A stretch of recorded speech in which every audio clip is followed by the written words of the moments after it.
Hello everyone and welcome back to Let's Play Super Mario 64. In the last part we finally finished off our duties in the basement, took care of our second Bowser battle, and now we have access to the second floor above the lobby. Or I guess foyer, technically. And that's a fun little clip you can do there. For some reason that part of that ceiling isn't solid and allows you to grab onto the next part of the floor, and I've just always found fun doing that. So there's a lot of paintings in this room, but only that one right there, the mushrooms, and the one on the other side with the bug are actual levels we can enter at the moment. Thanks to the power of the stars, life's returning to the castle. Please, Mario, you have to give Bowser the boot. Here, let me tell you a little something about the castle. In the room with the mirrors, look carefully for anything that's not reflected in the mirror. And when you go to the water town, you can flood it with a high jump into the painting. Oh, by the way, look what I found. And this toad, like the one we saw near Hazy Maze Cave, for some reason just has a star. But hey, I'll take that. We're at 75, getting closer and closer. Now, given the layout of this area, you'd probably think the next course for us numerically is the painting directly in front of the door we entered this room from, or the one on the other side of the room, maybe. No, it's one of the two actually inside areas we can access at the moment. In specific, it's the one on the far side that actually takes us to a mirrored gallery. Like that toad said, we need to keep an eye out for something that's reflected that might not be there. Also, you can see the camera actively following you on the Lackey too. I've already found that kind of fun. The most important thing is that on the far side here, there's a painting in the mirror that's not physically here. That is our next level. Notably, you could actually find a vanish cap of sorts to use in this room in the DS version. That actually allows you to enter the mirror to access another secret course. Welcome to Course 10, Snowman's Land, the Snowman's Big Head. So while Cuckoo Mountain was an ice level where we started at the top and made our way down and back up all over the place for stars, Snowman's Land is a very comparatively flat valley that most of the stars can be gotten just by wandering around the main square around the giant snowman in the middle. With that said, as has been patterned, for the first mission here we need to climb to the highest point, so we do need to climb the snowman for this specific star. Snowman Mountain ahead. Keep out, and don't try the triple jump over the block shooter. If you fall into the freezing pond, your power decreases quickly and you won't recover automatically. This level notably has two distinct types of water to it. The first is this frigid water we're seeing right here, which, while you can swim in it, you do actively take damage the longer you're in it, and resurfacing to the top won't make your HP recover like it's a breath meter. Then, over on the opposite corner of the map, there is a platform over what looks to be some other type of water, right there actually even. That is more accurately blue lava, mechanically, in that if you touch it, you actively do bounce up into the air like it is lava. With that said, that's only really going to come in handy on two specific stars, or come into play more accurately on two specific stars. One involving the enemy on that platform, and then another involving some stuff beneath it. Like that sign implies, by the way, to get up to this section safely, you do need to do a triple jump. Also, watch out for the enemy I just took out. I think they're called spin drifts. They're not actively that harmful, though I do believe just running into them will make you take damage. But what's notable about them is that you can use them as a platform, as you saw. If you jump on your head, you'd spin up in the air like that. But there's times where if you're not expecting that, that could accidentally lead to you potentially either missing the jump you're trying to make, or unexpectedly losing control and ending up in a hazard otherwise. I say that because that's happened to me more times than I'd like to admit. Hey, who's there? What's climbing on me? Is it an ice ant? A snow flea?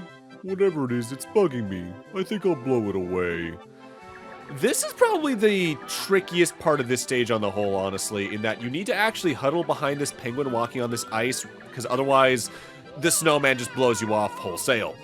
The annoying thing is, the penguin, while its hitbox is relatively generous, it walks back and forth in a pretty uneven pattern, both in terms of going back and forth, but also its physical speed. So it's very easy to get a little hasty and just rush ahead of it and just completely get blown off. I think you might be able to do a triple jump to avoid this to an extent or something like that. There's some trick you can do here. But in most cases, I just follow the penguin. Honestly, this is a star if I come to this level I usually just ignore because I can get more stars more quickly down on the floor with what's down there, effectively. What I do find funny about this specific star, though, is because of the relative setup of the rest of this world, it's also the longest star that I think exists here, besides maybe, of course, the 100 coin mission. Mind you, as it is, this is already one of the smaller maps in the latter half of the game, which we are in at this point, not just, like, star count-wise. Once you hit roughly course 8 or 9, you're effectively in the latter half of the course count. Albeit, at times, it definitely feels like some of the courses are longer or shorter. Star 2, Chill with the Bully. Pretty straightforward. We need to head over here and take care of the Ice Bully, which is the same thing as the big bully from Lethal Lava Land, just blue. Only you have to worry about ice physics, which, well, it didn't take long, did it? I think this is the first star I did in this world, but that's because I just found this bully along the way and decided to fight it for the whim of it, which is how a lot of my exploration in the latter half of this game went or so during my first playthrough back when.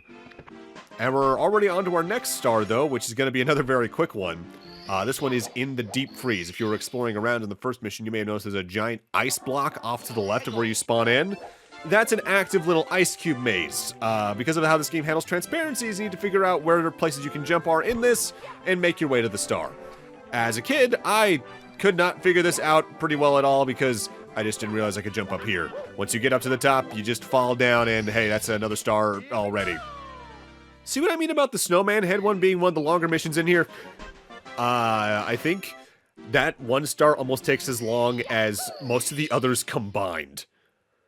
Mission 4 in here is Whirl from the Freezing Pond. For this one, we need to head over to the frigid water on the far side of the map, and then use the spin drifts around there to actively spin up and jump past them onto that little wooden dam area in the distance. You can either use the ones over here, but you're really meant to use the ones in the water, but if you get enough momentum, hey, good for you. One spin drift should be enough, but they do place 2 here in the case you're having trouble.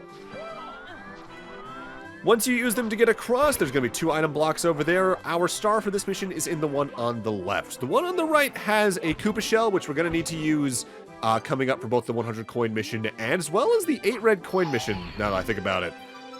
You could go do that right now if you wanted to, but hey, there's a star right here, and if you're getting close to either needing to shut the game down for the day or something like that, you might as well grab the easier one, you know? Speaking of which, next up is going to be mission 5, which is the 8 red coin mission. The red coins for this specific map are largely located on the right from where you enter.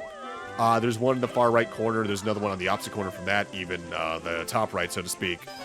But largely, they're either beneath where the ice bully is, or just past where you get the Koopa shell to begin with. So, in order to get most of these, you need to get the Koopa shell.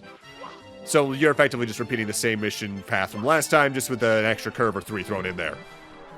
Notably, the star marker for where the 8 red coin star spawns in this specific area is over to the left from where you spawn in, though.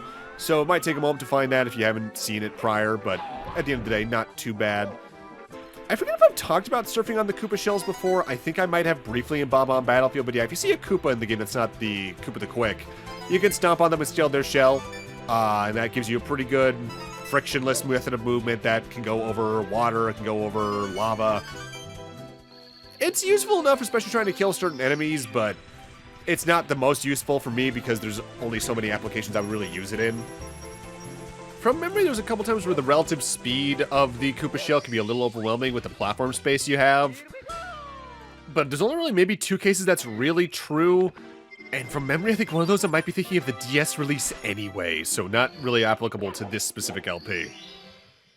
With that said, time for the final mission here in Snowman's Land, into the igloo. If you were paying attention over near where we do the triple jump on the other side of the map, there's an igloo over there, and if you take a Koopa shell, you can actually reach it and then crawl into it to access a new subsection of the level. But since this is also our final mission, I'm going to take care of the 100 coin mission while we're here.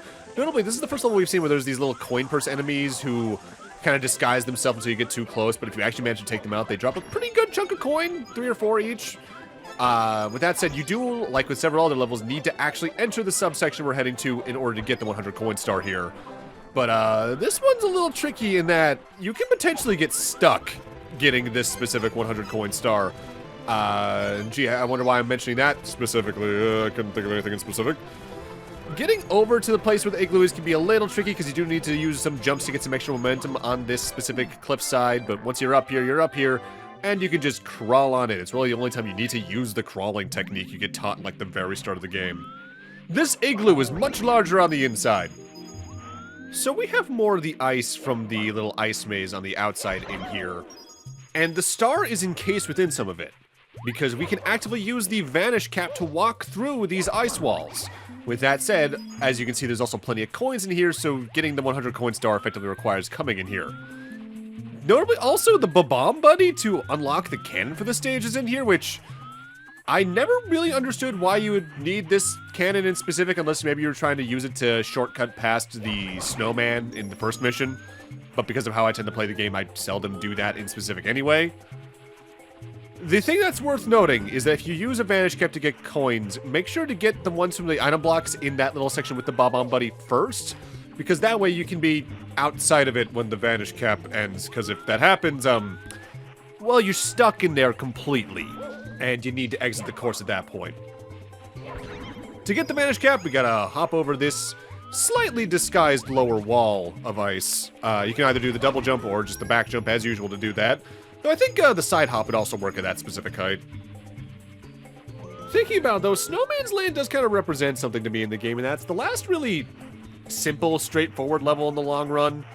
As the levels that remain in the game either have a very notable gimmick to them in some form or manner that makes them much more unique feeling, or are just much trickier platforming areas to begin with.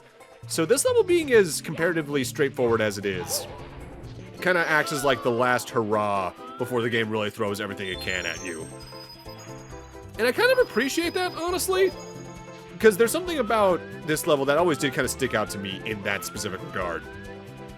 I don't know why, I've always really liked the effect they give Mario when he's using the Vanish Cap in this. I think, technically speaking, it's the same visual, like, noise effect that the smoke has that's, I think, technically incorrect, as people learned recently enough, where, like, the smoke when Mario burns himself in the lava is a glitched graphic in some form or manner. I forget the exacts on that. Future Me will probably come in a little bit more with that. What's interesting is, like, we learned so much about this game still all these years later, even if it's not glitches in the game itself. It's either minor visual things like that, or the stuff from the Giga League with, like, Luigi and all that. I really appreciate when a game still has tales to tell decades down the line like that. I feel like we don't see that as often nowadays, but also there's just so many more people playing video games nowadays, digging into it with a dedicated fan base and all that. Like, as someone who's been slowly making his way through the Souls stuff more recently, I've been talking with, like, the chat members on stream, like, it's like, yeah, no, a lot of the secrets in this game, there's supposedly one or two things that haven't been found yet, but most of the things that can be found have been found. And, like, to an extent, we've had games like that forever, of course. Hell, look how quickly, relatively, that people found the Easter egg in Adventure on the Atari, for instance. But there is something to the mystery of it all that I kind of miss that we don't have as often nowadays due to data mining. Like, I appreciate the inner secrets in progress animations and all that being found, because it's nice to see how the thing comes together at the end. But at the same time, I do miss when there's just that mystery that went unsolved for years. Also, just to mention it, because we already have over 70 stars, we can finish the game. To access the final area, you need to go up the staircase that's in this room to access the final room where levels are, and from there, go up another set of stairs. For now, though, it's time for one of the more interesting courses in the game. This is Wet Dry Land. Wet Dry World, rather. Mission 1, Shocking Arrow Lifts. We're going to completely ignore this level's mechanic by using this level's other mechanic. So the thing is with Wet Dry World is how high you enter the painting determines how high the water starts in the level. If you enter as low as possible, it's at its lowest setting. If you enter as high as possible, it's higher than even the settings you can access using the switches in the world itself. Sometimes if you pass through a coin ring or find a secret point in the course, a red number will appear. If you trigger 5 red numbers, a secret star will show up. That's the 5 secret star. There's going to be one worrying about that in this world. The little, like, diamond-shaped switches in this will lower the water or raise the water to the level that switch is at. But you can use the elevation of the water in the level to begin with to really just go at stars in whatever order you want in this specific world. Notably for us, the first level in question deals with these arrow lifts that when you step on them will move in the directions the arrows move on. But if you enter this world with the water at its highest setting, and then go over here to lower just a little bit, you can just go over to where the star is in the item block and hit it. Something about that I find very fun. This level does kind of signify a topic I find interesting about Mario 3D platformers, though, in that they kind of go back and forth between having all their levels have, like, proper environments with a purpose in the world and all that, and having levels that are that, but also some that are just platforming obstacle courses like this one is. Because, like, Galaxy does this type of thing, again, pretty regularly with, like, the 1-star galaxies and all that. But meanwhile, Sunshine, for instance, every single level in that has a purpose in the vacation destination of Isle Delfino, for instance.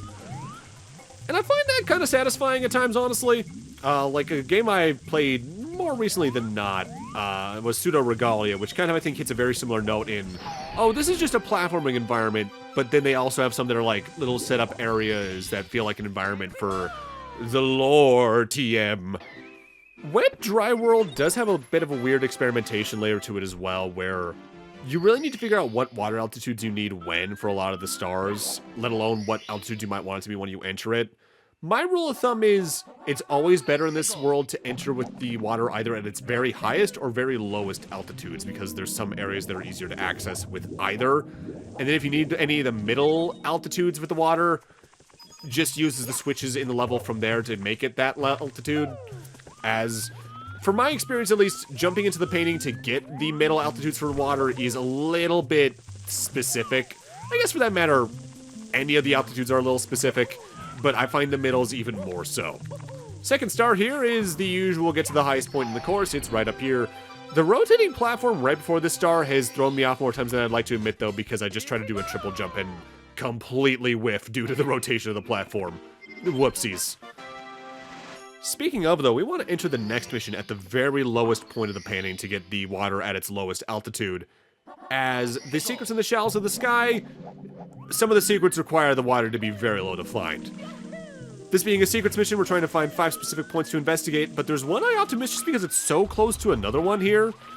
The first one, you just need to push this block to an extent, but there is another item block near the corner here. That block contains the next secret outright, and it's surprisingly easy to miss that, given how tucked away in the corner it is. Also, as you can see, you get like 10 coins for that item block. Wet Dry World's 100 coin mission isn't too bad. The next secret we want to access is just nearby. Over here on this wall, there's a block you can push it in, you'll find it. That specific enemy right there, by the way, I forget what their name is, but their whole deal is they try to hound you, and if they get you on that platform, they whirl you backwards high in the air. And there's times where that's a hazard, there's times where that is something you actively want to have happen, though, because it allows you to access areas like the higher sections of this map while the water is very low. Just be careful about hitting the ground, because that's a good fourth of your HP at any point in time. Oh, God. Next secret is in this item block up at the top of this little platform with the sign. And the next one after that is actually just in the distance at the moment. The mystery is of wet or dry. Where does the solution lie? The city welcomes visitors with the depth they bring as they enter. I don't know why. In my memory, that sign has another line that continues on the rhyme scheme, and I cannot begin to even process why I think that. Fifth secret is in the item block on top of this little cage right here, and that'll make the star spawn over there by the entrance. No matter what in this world, you spawn on that little wooden square block that raises or lowers with the water because it's meant to be a little light. The middle altitudes are good for that. With that said, you can just swim into the star, find a Danny to get up there, which is what we're gonna do. So our next star in here is one that's pretty quick. For it, we're gonna want the water to be at its absolute lowest altitude, as there's a block we need to destroy by punching it, and well, you can't punch while you're underwater now, can you? From there, we need to climb up, as Express Elevator Hurry Up requires us to interact with the cage here over near the entrance. In specific, you may have noticed, the star is in there, but there's also a wooden platform near the top. Those are technically elevators. When you step on the section that's outside the cage, it'll lower. With that said, it won't stay lowered, it'll raise back up after a short period of time. So what you need to do is get to the top of the cage, land on the wooden platform, and then jump off immediately to ground pound and race it to the bottom. Break the block that's down there if you haven't already, and jump onto the platform before it raises back up, so that we can get over to the star in here.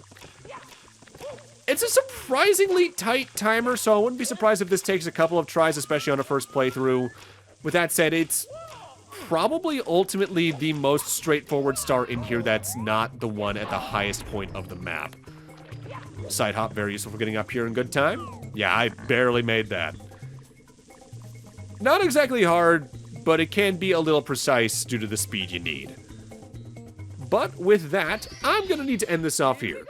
Thank you guys for watching, and in part 10, we're gonna finish off Wet Dry World before heading off to our next course. See you guys then.